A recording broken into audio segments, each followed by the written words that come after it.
What's up, YouTube? It's your boy here again with another chance to interview a peer of mine that actually is an engineer at NASA. So I'm really excited to do this interview. She's specifically an engineer at the Johnson Space Center located in Houston, Texas. And we all know NASA is a very prestigious organization. So I'm really excited to do this interview. This is actually someone that I met while studying abroad in France while we were in college. We were in a study abroad program where our universities happened to coincide with hers, and that's how we met each other while we were in the south of France, Toulouse, France specifically. So stay tuned because I got some good information. The Johnson Space Center is NASA's Center for Human Spaceflight, where human spaceflight training, research, and flight control are conducted. The center is located in the Clear Lake area of Houston and consists of a complex of 100 buildings, which acquired the official nickname Space City in 1967. The center is home to NASA's Astronaut Corps and is responsible for training astronauts from both the U.S. and its international partners. The complex houses training facilities such as the Sony Carter Training Facility and the Neutral Buoyancy Laboratory, a critical component in training astronauts for spacewalks. The Neutral Buoyancy Laboratory provides a controlled neutral buoyancy environment, a very large pool containing about 6.2 million gallons of water, where astronauts train to practice extravehicular activity tasks while simulating zero-G conditions. The complex also contains the Christopher C. Kraft Mission Control Center, which has provided the flight control function for every NASA human spaceflight since Gemini 4, including the famous Apollo missions to the moon. It is probably known by its radio call signs Mission Control and Houston. Before I get into the interview, if you guys could hit that subscribe and like button, I would greatly appreciate it. I'm going to continue doing interviews, so stay tuned because you're not going to. I got some good content ahead. All right, what's up, YouTube? I'm here again with another chance to interview a peer of mine. I'll allow her to introduce herself. Claire, if you could introduce yourself and say where you're from, what your official job title is, and where your job is currently located, I would appreciate that. All right. So my name is Claire Lucky. I'm from Michigan. I went to the University of Michigan for undergrad and the University of Houston for grad school, both in engineering and space science. And now I work at NASA Johnson Space Center in Houston, Texas. So right now I'm working as an experimental facility developer. And that kind of is just a fancy way to say helping NASA make sure that they have the capabilities to do specific space related tasks. For example, the Mars curation facility that we're working on trying to get in order to house different things that we bring back from the surface of Mars for analysis. Oh, wow. That's pretty cool. And can you say your title again? Experimental. Sounded pretty cool. Experimental facility development. I think Okay. that's what it said. So I think it's fancy titling. Experimental facility It sounds development. real Okay. cool. Okay, so let's get it right into it in terms of what it's like working at NASA. I mean, NASA is obviously a very prestigious institution. So overall, what is it like working there in terms of what on a day-to-day basis? What would you say is your duties as a experimental facility? So I actually recently just started this position. I started December 2020. And prior to that, I was working at a company called Barrios Technology, also at Johnson Space Center. They're one of their contractors. So I guess I can talk a little bit more about that one because I did that for a year and a half, and then I just moved into this. So I can talk about both. If that. Sure. Yeah, I'm curious. So yeah. So the first job, like I said, I was working for a company called Barrios Technology as a systems integration engineer, and we worked on cargo manifest for the different cargo vehicles that get sent to the International Space Station. So that job, from a day-to-day perspective, was kind of working with different other different contractors as well as civil servants to make sure that we had the right specifications, the right.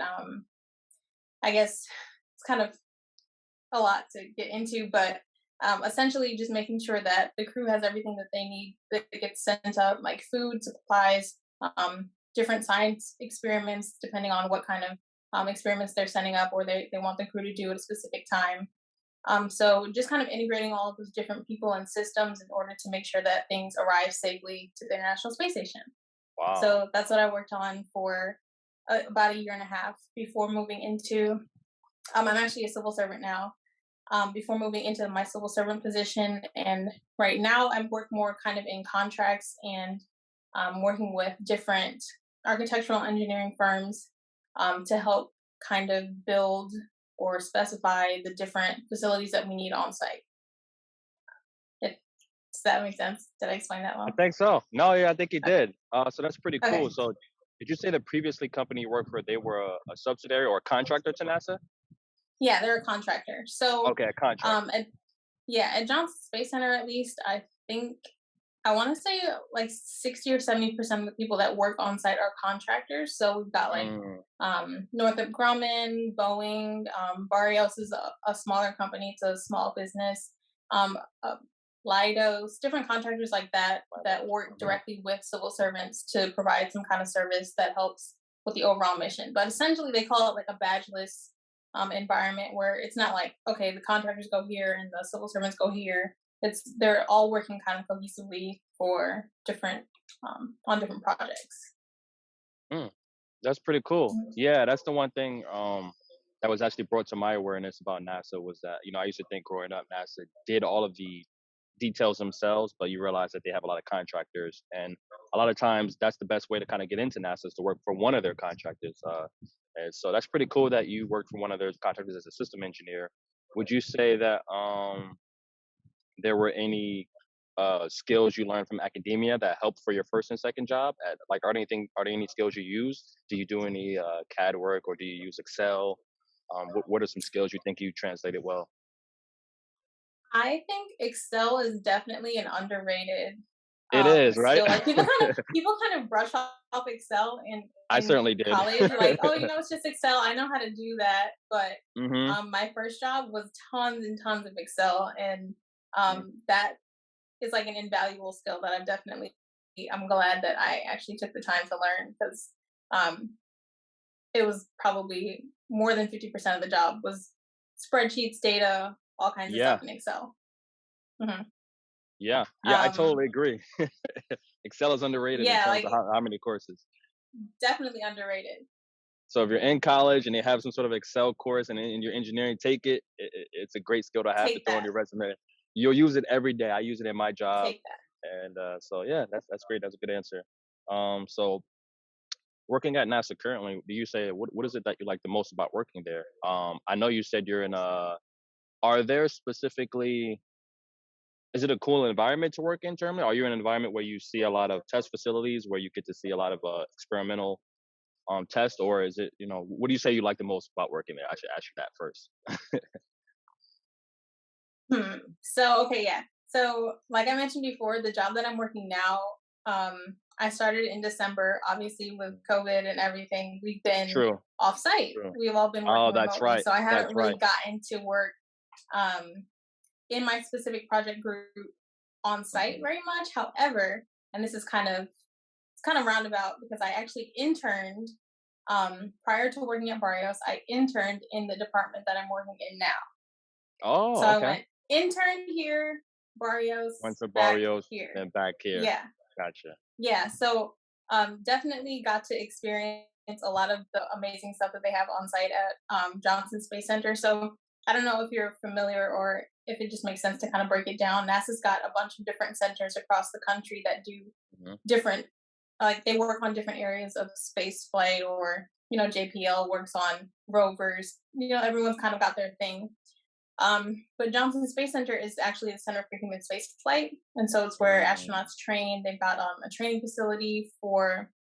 They've got this huge pool where astronauts actually go in spacesuits and train, mm. kind of like how to do EVAs and things in this pool. So that's really awesome. If you're ever there, you can actually go visit it. But JSC's got a lot of different stuff directly related to the ongoings on the International Space Station. So they've got the huge facility mock-up it's awesome. I got to see it. You can actually take tours through it. But I think the best part about working at NASA is just knowing that what you work on is something so, I don't know, like large scale. If, I think Yeah, that's not yeah. even doing it justice, but it's like I I work agree. on something every day and there are people in space that benefit from what I'm working on today. And it's just kind of Mm. mind boggling, but it's pretty awesome. No, that's a great way to put it. Yeah, I mean, because obviously the legacy of NASA speaks for itself, putting the first people Right. on the moon, and that was part of the reason why I actually got into aerospace engineering. So yeah, like you're working, you're a part of something that is contributing to something substantial, especially Right. delivering payload to the space station. So I respect that a lot. That being said, at every job there's always pros and cons. I know you only been there 8 months. Would you say you like the what would you say you like the least about being there? Hmm. Or have you not been there long enough to you're still in the what do you Well, call it, the honeymoon phase? still in the honeymoon phase. No, I think so. There are always cons. You can always find them. Yeah. Um, I think right now my biggest con, and this is not anything that actually has to. It's not like a criticism of the job, but so I went to school for undergrad. I went to school for space weather engineering, which is a Oh, really specific subject. Like trying to search for a space weather job out of undergrad is ridiculous. It's yeah. So right now I'm not really doing anything that directly relates to that work. And so obviously as I go through my career, I would want to get more specified in that regard. But that's mm, not even really a complaint. That's just like I know where I want to be and it's not necessarily right here specifically right now, but gotcha, gotcha. what But I'm working we on all is gotta getting me start there. somewhere. Okay. Exactly. That's a really good point actually, because I know for me, like I really wanted to get into rockets specifically, but I work at a defense company that does airplanes, and it's like you got to start somewhere. And I'm still having a good time learning the skills that I'm learning. So I like that answer. So what's the coolest thing you've seen? Have you had a chance when you were an intern to see anything particularly that stood out to you while you were on facility? Um yeah, so I mean it's not really a thing. It's more like astronauts just kind of walk around at What? JSC. Like I yeah, I mean not like I mean, they're just people, right? But Yeah, they're just people. Yeah. I was in the building that houses the astronaut office, and so they've got like Oh, snap. sometimes after the crew comes back, they actually do interviews. They interview them and ask them how certain things went on board. Like, how was this experiment? Would you say that this was difficult? What was, like rank how you felt about some activities? And so I actually met a woman who works in the astronaut office, and she let me like sit in on one of those, and I'm just like, wait, am I sitting in a room with astronauts right now? Is that what's happening? Like, so I That's definitely pretty cool. can't say that I could do that anywhere else, and it was really awesome. And sometimes I would just go to get coffee downstairs, and they'd be like, "An astronaut getting coffee." Whoa, all right. I mean, take my coffee too. It's fine. That's pretty cool. Were they So laid back? Were they yeah, pretty chill? yeah, they're pretty. I mean, the ones Are that they? I've Are they? ran into, I didn't want to like fangirl out and like Yeah, yeah, yeah, walk up to them, but I mean, they're just people who yeah. happen to have People. gone to space, casually. That's Yeah. awesome, man. I would love to meet an astronaut someday. I know I got a peer that works at SpaceX, and he's had a chance to interview or meet some of the astronauts because he works, with some of the spacecraft. So that's pretty cool. Hmm. So getting into NASA, what was that process like for you in terms of the application process? Was it you just literally applied online? I know you were an intern, which is always a great way to get into the same company, but did you just apply online after you graduated? Yeah. So okay, I think I'm actually on the intern website. Like, if you go to the intern.nasa.gov, I'm there. Like, hey, Oh, really? yeah, yeah. Promoting But so diversity on there, huh? had to sprinkle it in there. Um, but let's see, how did I get into NASA? I think so all of their hiring for civil servant positions is on usajobs.gov. And I think some of them that you apply to, they will take you to like the center specific application, but you always start with that main USA Jobs USA application. USA jobs. Um, hmm um, but I think what I did actually, because like I said, I worked at Barrios first. I think I went to, um, I just Googled like what contractors work at Johnson Space Center. And so you can Google Oh, like the list of contractors that work at any center and then apply to the contractors. It's smart. That was often smart. a lot, it's not easier, but Yeah. there are more openings. Like USA Jobs, there are probably 10 jobs every 5 months for, especially at the level that you're trying to get into, like at the graduate level or the early career level, There there aren't aren't a that lot many. of opportunities. They have, I think, twice a year pathways internships that you can apply to. And so pathways internships, they have the option, or they're a higher possibility of that internship turning into a full-time civil servant position. But again, those are super, super, super competitive. Um, and I think they only happen twice a year. Um, the internship that I did was actually USRA, so University Space Research Association, I think association, internship. And so they're technically a contractor that hires interns. So it's Mm. like kind of like a backdoor way to become an intern at NASA. But you still get the Oh, same kind of experiences. You get to work with civil servants, but you're technically a non-specific contractor intern. I don't know. wow. So there are definitely a number of avenues that you could take. You just kind of have to be strategic and like specific. Because even when I worked at Barrios, there were people who were interning for Barrios, a contractor at NASA. So like there are different ways to kind of stick your foot in, dip your toe in, get Yeah. involved. And I think once you're able to kind of set that foundation, it's easier to move in and move around. Mm. I hope that wasn't confusing. I feel like I just rambled, but No, no, yeah, you gave a lot of different avenues, and I really like the point about what you did in terms of Googling the contractors for the hmm Johnson Space Center. That's really smart. That's a really key for most people if you guys are trying to get into any big aerospace company, Boeing, Lockheed, Northrop Grumman. And if you can't get in directly, look at their contractors and go work for them. yeah, You know what I mean? So that's yeah, pretty and good a lot of advice. those that you mentioned too, like larger contractors, have subcontractors that would still work with them on site at NASA, depending on. So Gotcha. just get in, you know, Just get in, just get man. in. Just get in. You Yep. gotta do your research, man. You gotta do your research. And so do you feel like there was anything that made you stand out the most when it came to? Did you have any projects? Do you feel like internships, or was it internships, research, grades? What do you think feel like weighed the most in you actually getting a job? Um, I think it probably was a combination of the fact that I was still in grad school when I was interning. Obviously, you intern when you're in school. But I think the combination of the fact that like my grad school was kind of specific, but it was in the Houston area. They have they had kind of a track record or relationship with people at NASA, so Mm, there were some folks on site who had actually gone through the program that I was in, and then just the fact that I was able to intern. Like I literally I remember um, interviewing for my full time job at Barrios while I was at work interning at NASA. I told my boss like, hey, I have an interview today for a job like right across the street with a contractor. Can I interview? He was like, yeah, fine, go do it. So just being able to just be around people that you want to interact with, I think building that network definitely helps. And I want to say it was just a combination of right place, right time got me in. yeah, Yeah, that's a good answer. That's a really good, yeah, right place, right time. Being an intern for the yeah. company you want to work for. Okay, oh, that's great.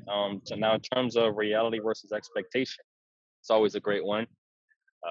There's always a lot of memes about this in college. What you expect Mhm. the industry is going to be like. So, would you say, um, how does the industry differ from what you expected while you were in Mm. academia?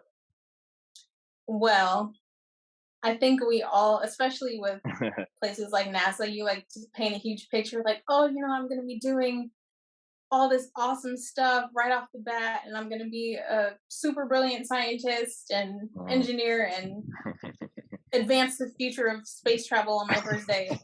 Like, you know, that kind of thing. But Yeah, I would say the first 6 or 7 months of my job was just learning what the heck was going on. Like yeah, yeah. literally just learning what was going like what is happening right now. You're learning So terminologies. Yep. yes, terminology, there are so many acronyms. They have something called I, Acronym Central, which is just yep. a database of acronyms. Yep. And Literally people will same in my speak job. in sentences full of acronyms, and you'll just have to figure it out. Like, okay, I remember writing down like every single acronym that people were saying in sentences and going back and being like, okay, what's this? What's this? What's this? What's this?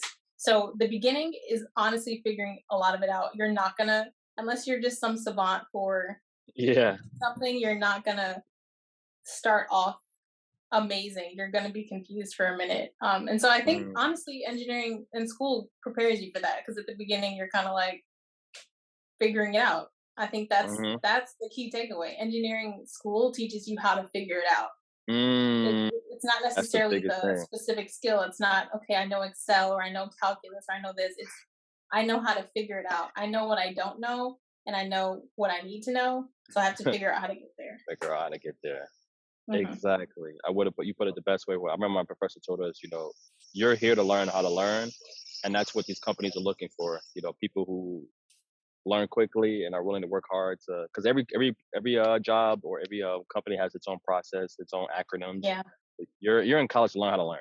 80% of what you actually do exactly. in college, you're not going to use.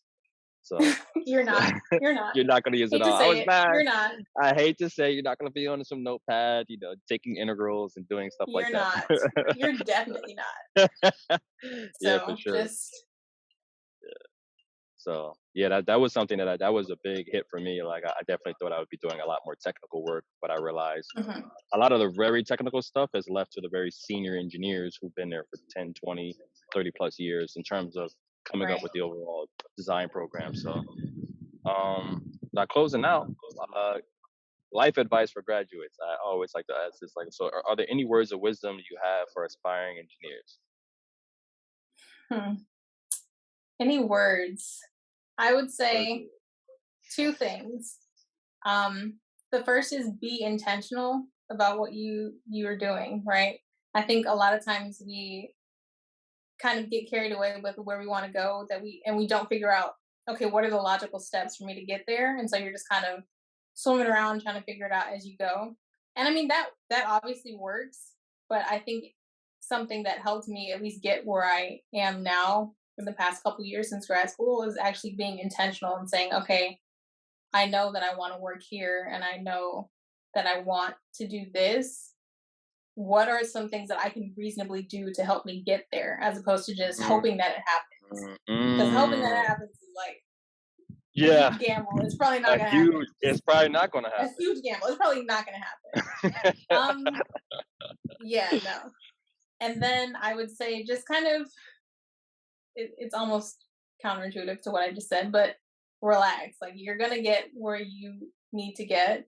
Don't stress yourself out so much in undergrad and grad school, even because you're obviously intelligent. You're making it through engineering school, which is Yeah, no that's easy a feat because a lot of uh-huh. people don't.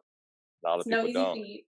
They quit. Um, so yeah, I mean, just looking back now, especially even when I look at my resume from like years ago, it's just there was nothing on it. I was a kid. I was in Yeah, undergrad. I didn't yeah, have that much experience, right? But like looking back now, I'm like, okay, wow, I can actually see the steps that it took to get me here. So it yeah. might not feel like you're making huge strides every day, but if if you're being intentional, you're making those steps, you're taking those steps, you'll get where you're going. I agree with that answer so much. Be intentional. Like, know what you want, and which Yeah. can be hard when you're young. What you want to do, I would say, in order in that respect, try a bunch of Yeah. different things while you're in college.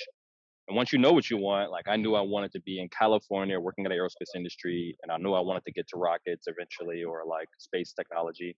And I only applied to jobs in California. I made sure I tailored my resume for these jobs. I built a portfolio website for myself. Like you got to be Mhm. intentional, laser focused, and make it happen. You know what I mean? Yeah, So this I is agree gonna with sound that. crazy.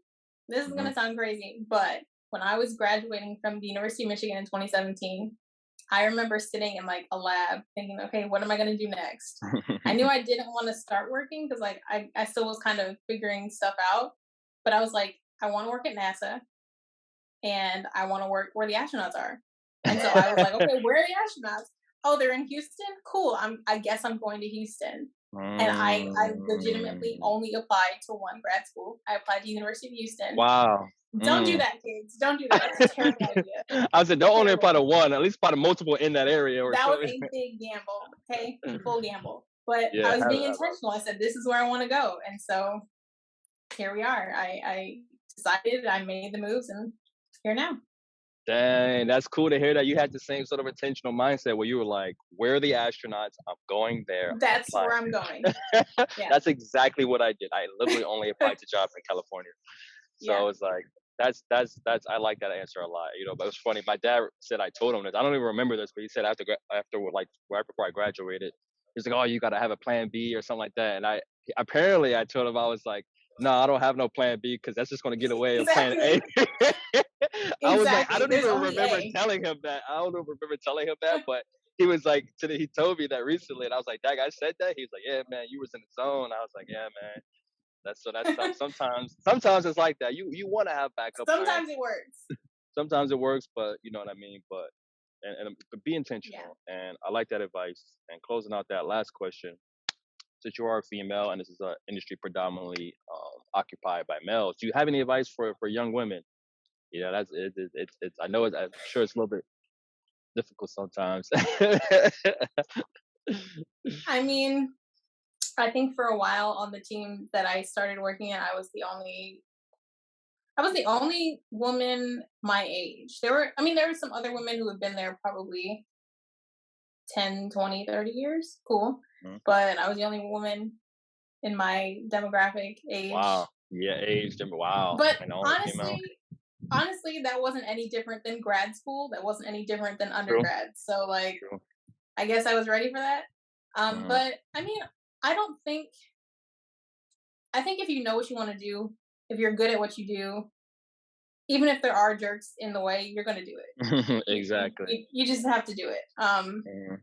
I've been fortunate enough that like most of the people that I work with have just been cool. We've just been supportive, whatever. But I would say we do need to get more women in engineering and science And and we do. We everything. do. So And yeah, everything. Yeah. and everything, and all the stuff. Yeah, No, no. Thanks for sharing I that. don't know if that was advice. That was just kind of like No, no, I know, I appreciate that. You know, just persevere through basically, and like you said, yeah, be intentional, know what you want, and you gotta. I'm sure you have to have thick skin, you know, as a girl, and sometimes it just have that perseverance. So, no, Claire, I just want to say thank you. I really appreciate the yeah. advice and sort of your testimony. So, thanks your YouTubers. If you guys have any questions or comments, leave them at the bottom. And until next time, guys.